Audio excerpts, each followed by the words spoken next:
الحمد للہ رب العالمین والصلاة والسلام علی سید الانبیاء والمرسلین وعلی آلہ واصحابہ اجمعین وعلی کل من تبعہم بإحسان الی یوم الدین وبعد۔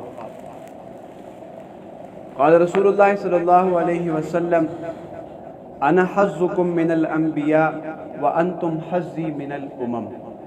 اس کا ترجمہ یہ بنتا ہے کہ آپ علیہ السلام نے فرمایا انبیاء کی لڑی میں سے میں تمہارے حصے میں آیا اور امتوں میں سے آپ میرے حصے میں آئے۔ تو جب کوئی چیز حصے میں دی جائے تو وہ پسند کی نہیں ہوتی، حصے میں جو آ جائے مقررہ وہ ہی دی جاتی ہے، پسند کی چیز لی جاتی ہے، دی نہیں جاتی حصے میں۔ تو حضور علیہ السلام کی امت میں پیدا ہونے کے لیے انبیاء کرام علیہم الصلوات و تسلیمات دعائیں کرتے تھے کہ ہمیں آخری پیغمبر کی امت میں سے پیدا فرما، لیکن اللہ پاک نے یہ شرف ہمیں بغیر مانگے، بغیر کسی توجہ کے، بغیر طلب کے دے دی۔ اب ہمارا یہ فرض بنتا ہے کہ کم از کم ہم اتنی بات سمجھ جائے کہ حضور علیہ السلام کو جب ہمارے حصے میں اللہ نے ہمیں دے دیا، پیش کر دیا، تو اب ہمیں بھی تو حضور کے ساتھ وفا کرنی چاہیے، حضور کے دین کو آگے لے کر جانا چاہیے، حضور کے تعلیمات کو آگے لے کر جانا چاہیے۔ اس تعلیمات میں سے سب سے بڑی تعلیم اور سب سے اہم چیز ہمارا عقیدہ ہوتا ہے۔ عقیدہ انسان کا ایسے زندگی میں ایک ایسا اس کا ایک مرتبہ ہوتا ہے جیسا کہ اکاؤنٹ ہوتا ہے۔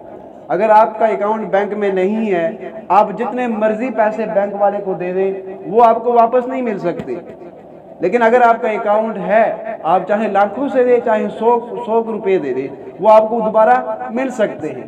عقیدہ بھی ایسی ہی چیز ہوتی ہے، آپ کا عقیدہ اگر ٹھیک ہے تو یوں سمجھ جائے کہ آپ کا بینک کھلا ہے، جتنی بھی آپ نیکی کریں گے وہ آپ کے عقیدے میں، آپ کے اس بینک اکاؤنٹ میں جمع ہوں گے۔ اگر آپ کا عقیدہ ہی ٹھیک نہیں، آپ چاہے لاکھ نیکی کر لے، وہ کسی کام کی نہیں ہے، وہ رائے گا چلی گئی۔ جیسا کہ ہم نے پیچھے یہ بات پڑھ لی تھی کہ عقیدہ ختم نبوت قرآن کریم سے بھی ثابت ہے، حدیث سے بھی ثابت ہے۔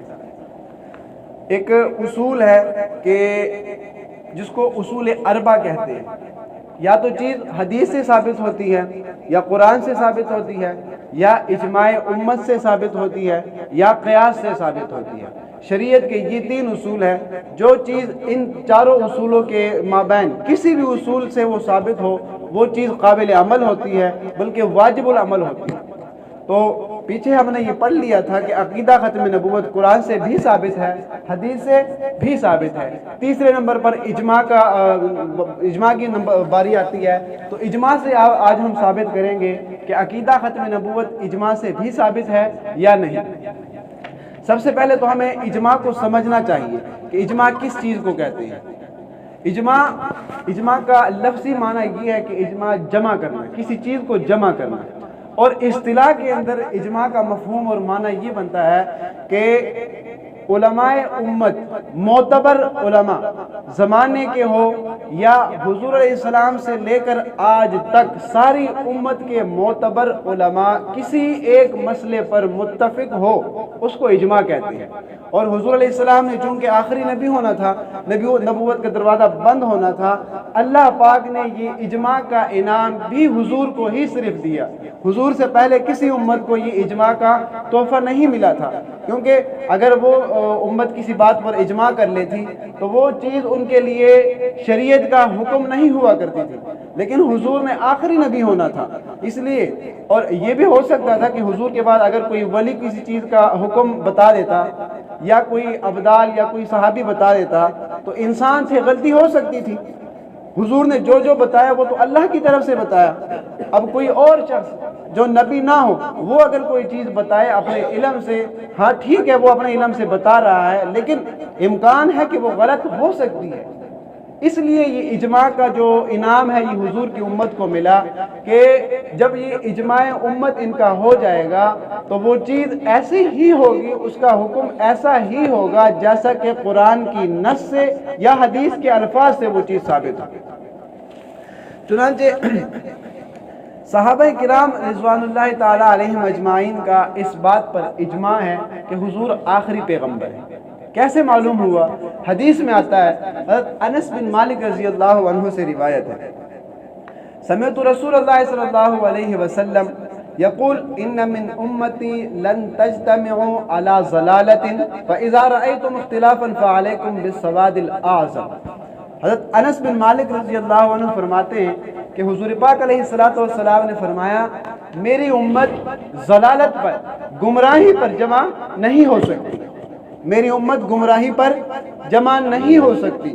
آگے پھر فرمایا فَإِنْ رَأَيْتُمْ اِخْتِلَافًا، اگر تم میری امت میں اختلاف دیکھو، ایسی کوئی چیز آئے، ایسی کوئی بات آئے یا کوئی ایسا مسئلہ پیش آئے کہ اس میں اختلاف نظر آئے، ایک عالم وہ ایک بات کہے، دوسرا عالم دوسری بات کہے، تو اس وقت کیا کرنا ہے؟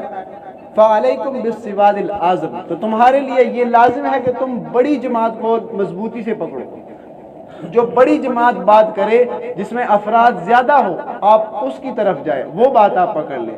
چنانچہ جتنے بھی دنیا کے ممالک ہیں، جتنے بھی اسلامی ممالک ہیں، ان سب میں یہ اجماع ہے، بلکہ صحابہ سے لے کر اب تک آنے والی تمام مسلمانوں کا یہ اجماع ہے کہ حضور آخری پیغمبر ہیں۔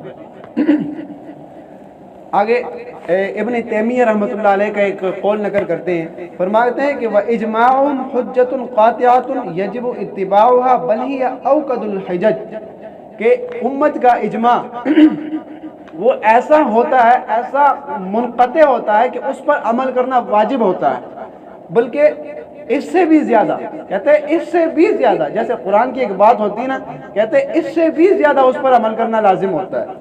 وَهِيَ مُقَدَّمَةٌ عَلَى غَيْرِهَا، وہ باقی چیزوں سے پہلے ہوتی ہے، جو چیز اجماع سے ثابت ہو وہ اس چیز پر عمل کرنا باقی چیزوں سے پہلے ہوتا ہے۔ وَلَيْسَ هَذَا مَوْضِعٌ تَقْرِيرٍ ذَلِكَ فَإِنَّ هَذَا الْأَصْلَ مُقَرَّرٌ فِي مَوْضِعٍ لَيْسَ فِيهِ بَيْنَ الْفُقَهَاءِ وَلَا بَيْنَ الْأُصُولِيِّينَ۔ فرماتے ہیں کہ اجماع امت کا، اب یہاں پر فرماتے ہیں کہ یہ جگہ جو ہے یہ زیادہ بحث کی بات نہیں ہے، جگہ نہیں ہے کہ میں زیادہ بحث کروں اور اپنی بات کو طوالت کی طرف لے کر جاؤں۔ مختصراً انہوں نے یہی بتایا کہ اجماع امت کا حکم ویسا ہی ہوتا ہے جیسا کہ قرآن سے کوئی چیز ثابت ہو، حدیث سے کوئی چیز ثابت ہو۔ مثال کے طور پر قرآن سے ثابت ہے کہ نماز پڑھو، اقیم الصلاۃ، اب نماز کا جو حکم ہے وہی حکم اس چیز کا ہوگا جو اجماع سے ثابت ہو، جو چیز اجماع سے ثابت ہوگی اس کا بھی وہی حکم، جو چیز حدیث سے ثابت ہوگی اس کا بھی وہی حکم، اور جو چیز قرآن سے ثابت ہوگی اس کا بھی وہی حکم۔ عقیدہ ختم نبوت پر صحابہ کرام رضوان اللہ تعالی علیہم اجمعین کا اجماع تھا۔ جو چیز تواتر کو پہنچ جائے، تواتر کا مطلب یہ ہوتا ہے کہ حضور علیہ السلام سے لے کر اب تک اس بات پر اتنے افراد جمع ہو کہ ان کا جھوٹا ہونا محال ہو، ان کا جھوٹا ہونا ممکن ہی نہ ہو۔ اب مثال کے طور پر تبلیغی حضرات ہیں، یہ لاکھوں بلکہ کھربوں کے تعداد سے، اور یہ کہتے کیا ہے کہ اللہ ایک ہے، اللہ کے سوا کوئی معبود نہیں ہے، اور مختصر اپنا وہ بیان کرتے ہیں، ٹھیک ہے۔ اب یہ بات اتنی پکی ہو چکی ہے کہ یہ ایک جماعت کے ساتھ تواتر سے یہ ثابت ہو رہی ہے، صحابہ نے یہی تعلیم دی، تابعین نے یہی تعلیم دی، تبع تابعین نے یہی تعلیم دی، اور چلتے چلتے آج تک اس بات پر تواتر کے ساتھ یہ بات پہنچ رہی ہے ہم تک، لہٰذا یہ بات جھوٹی نہیں ہو سکتی۔ اسی طرح عقیدہ ختم نبوت صحابہ سے، تابعین سے، تبع تابعین سے، اور ان کے بعد چلتے چلتے آج تک اتنے افراد سے ثابت ہے کہ ان کا جھوٹ پر جمع ہونا محال ہے۔ ٹھیک ہو گئے جی؟ ایک حدیث کے الفاظ ہیں، حضرت ابی نعیم رضی اللہ عنہ فرماتے ہیں سمعت رسول اللہ صلی اللہ علیہ وسلم یقول لہما حین قرأ کتاب مسلمہ ما تقولان انتما قال نقول كما قال اما والله لولا ان الرسول لا تقتل لضربت اعناقها۔ حضور علیہ السلام کے پاس مسلمہ کذاب کے دو بھیجے ہوئے رسول آئے، یعنی کہ بھیجے ہوئے اس کے پاس وہ ایلچی اور وہ جو قاصد آئے۔ حضور علیہ السلام، اس نے بھی نبوت کا دعویٰ کیا تھا، مسلمہ کذاب نے۔ حضور علیہ السلام نے ان سے کہا کہ آپ کی کیا رائے ہے اس کے بارے میں؟ ان دونوں قاصدوں نے کہا کہ ہماری رائے وہی ہے جو وہ کہتا ہے، مطلب کہ جو وہ کہتا ہے وہ سچ ہے، ہم اس پر ایمان لیں۔ حضور علیہ السلام نے فرمایا اگر قاصد کو قتل کرنے سے روکا نہ ہوتا تو میں تم دونوں کی گردنیں اڑا دیتا۔ ٹھیک ہو گئے جی. آگے ایک اور حدیث آتی ہے. حضرت ابی اسحاق فرماتے ہیں کہ انہو عطا عبداللہ، کہ ایک صحابی ہے، وہ فرماتے ہیں کہ جب یہ بات ہوئی نا کہ حضور نے اپنے قاصد کو کہا، اس قاصد کو کہا کہ اگر منع نہ کیا ہوتا تو میں گردنیں اڑا دیتا، تو اس صحابی نے یہ بات سنی اور وہ وہاں سے چلا گیا. چلتے چلتے کچھ دن گزرے تو اس کو وہی شخص اور اس کے ساتھ کچھ اور شخص بھی وہ اس کو ملے، تو اس نے باقی سب کو کہا کہ آپ توبہ کر لو اپنی دین سے، یعنی کہ مسلمہ کذاب پر جو آپ ایمان لائے ہو اس ایمان سے توبہ کر لو، مسلمان ہو جاؤ ورنہ قتل کر دیے جاؤ. اور جس شخص کو حضور نے فرمایا تھا اگر قاصد کو قتل نہ کرنا ہوتا تو میں تمہیں قتل کر دیتا، اس کو فوراً قتل کر دیا. کیوں؟ کیونکہ حضور نے اس کے بارے میں فرمایا تھا کہ اگر یہ شخص قاصد نہ ہوتا تو میں اس کو قتل کر دیتا، اس لیے انہوں نے بھی اس کو قتل کر دیا. لہٰذا عقیدہ ختم نبوت کا منکر صحابہ کے دور میں قتل کیا گیا ہے، واجب القتل تھا. اچھا جی، عقیدہ ختم نبوت پر امت کا کیسا اجماع ہے؟ یہ تو صحابہ کا اجماع ہوا، امت کا اجماع کیسا ہے؟ ایک بات پیچھے رہ گئی ہے کہ جب حضور علیہ السلام دنیا سے رخصت فرما گئے نا تو حضرت صدیق اکبر کا دور آیا.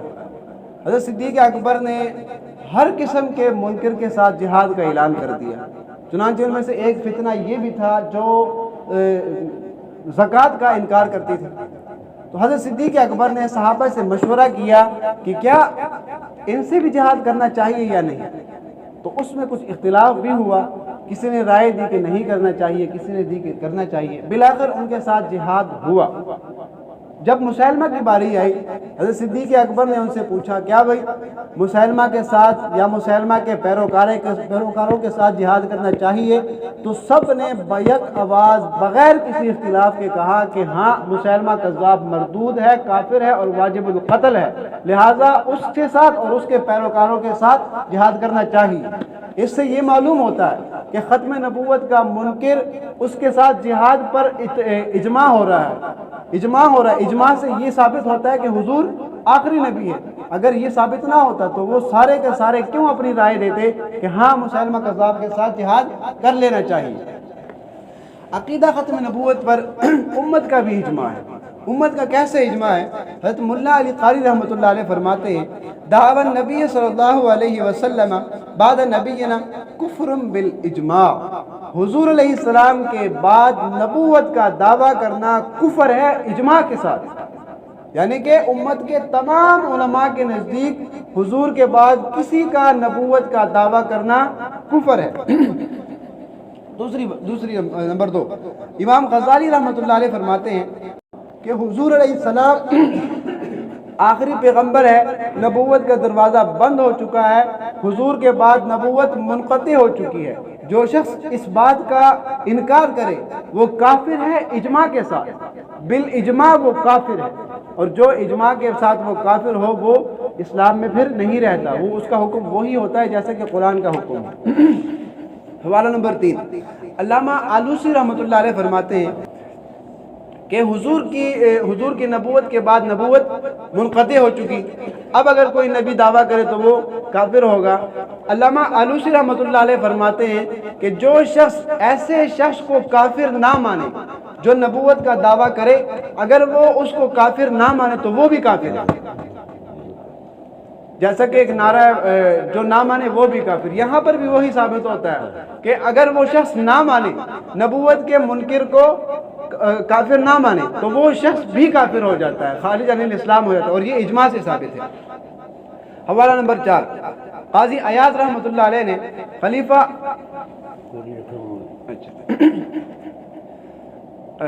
قاضی ایاز رحمۃ اللہ علیہ نے خلیفہ عبد الملک بن مروان کے دور کا ایک واقعہ نقل کیا ہے. کون سا واقعہ؟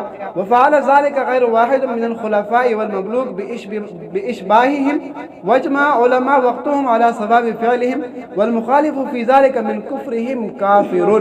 انہوں نے بھی ساری بات وہی نقل کی ہے کہ جو نہ مانے وہ بھی کافر ہوتا ہے. اجماع امت سے بھی یہ ثابت ہے، اجماع صحابہ سے بھی یہ ثابت ہے، حدیث سے بھی یہ ثابت ہے، قرآن سے بھی یہ ثابت ہے. جو حضور کے بعد نبوت کا دعویٰ کرے وہ مسلمان نہیں ہو سکتا، وہ کافر ہوتا ہے، اور حضور آخری پیغمبر ہے.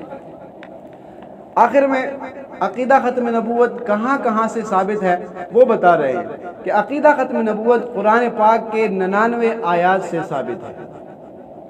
99 ایک کم 100 آیات سے ثابت ہے عقیدہ ختم نبوت. اور قرآن کی ایک آیات کا یا ایک لفظ کا انکار کرنا کفر ہوتا ہے. لہٰذا جو حضور کے بعد کوئی اور نبی مانے گا وہ 99 آیات کا منکر ہوگا، وہ کیسے مسلمان رہ سکتا ہے؟ دوسری بات، عقیدہ ختم نبوت 210 سے زائد احادیث سے ثابت ہے اور ایک حدیث کا انکاری کافر ہوتا ہے. عقیدہ ختم نبوت تواتر سے بھی ثابت ہے. جیسے میں نے ابھی بتا دیا تواتر کا مطلب کہ ہر زمانے میں ہر وقت اس پر اتنے علماء اتنے لوگ جمع ہو کہ وہ ان کا جھوٹ پر جمع ہونا محال ہو، اس کو تواتر کہتے ہیں. آگے فرماتے ہیں عقیدہ ختم نبوت صحابہ کرام اور اجماع امت سے بھی ثابت ہے، جس کا حکم وہی ہوتا ہے جیسا کہ نص قطعی کا حکم ہوتا ہے قرآن کا اور حدیث کا. مسئلہ ختم نبوت پر سب سے پہلے اجماع ہوا تھا. امت کا جس باتوں پر اجماع ہوا وہ عقیدہ ختم نبوت تھا. نمبر 6، عقیدہ ختم نبوت کی وجہ سے قرآن پاک کی حفاظت کا اللہ پاک نے خود اپنے ذمہ ذمہ لیا ہے. اللہ سے دعا ہے اللہ پاک ہمیں سمجھنے کی توفیق عطا فرمائے. کسی کا کوئی اشکال ہو تو وہ کر سکتا ہے. اللهم انت السلام ومنك السلام، حينا ربنا بالسلام وادخلنا دار السلام، تبارك ربنا وتعاليت يا ذا الجلال والاكرام. اللهم ارنا الحق حقا وارزقنا اتباعه وارنا الباطل باطلا وارزقنا اجتنابه. اللهم ارحمهما كما ربياني صغيرا. اللهم لك الحمد كما ينبغي لجلالك وعظيم سلطانك. وصلى الله على النبي الكريم محمد وآله وأصحابه أجمعين برحمتك يا رب. جزاك اللہ.